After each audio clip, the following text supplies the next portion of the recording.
The jab is considered the most important punch in boxing. You can set up your offense. You can actually have defense with the jab. You can use it for power.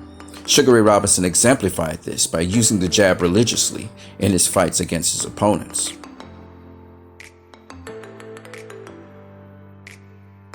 Sugar Ray Leonard, again, a student of the jab.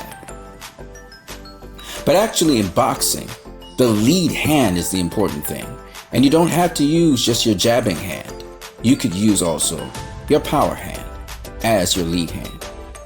Leonard here popping the jab, but Roy Jones Jr. popping the right lead, the straight untelegraphed right lead, and using that in place of the jab, in fact putting away the jab to use the untelegraphed right lead in his fight.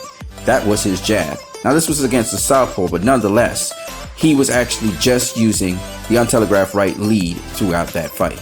Mayweather would alternate between the jab and the right lead against Pacquiao and against Sean Bay Mitchell.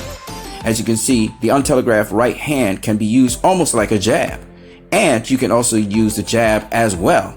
Putting them in combination, it really gives you great offense and defense. And also varies the angle at which you're hitting your opponent, which is the most important thing here. So Floyd Mayweather could target his opponent in two different ways.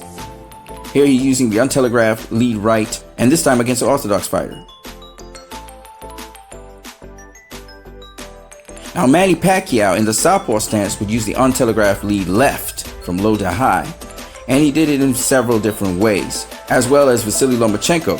But Vasily Lomachenko, like Floyd, would use the untelegraphed lead left with his jabbing hand.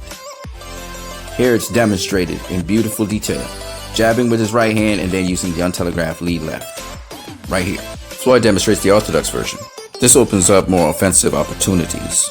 Gennady Golovkin used the lead right as a jab, although he mostly depends on the jab in his fights. And Canelo here is using a counter right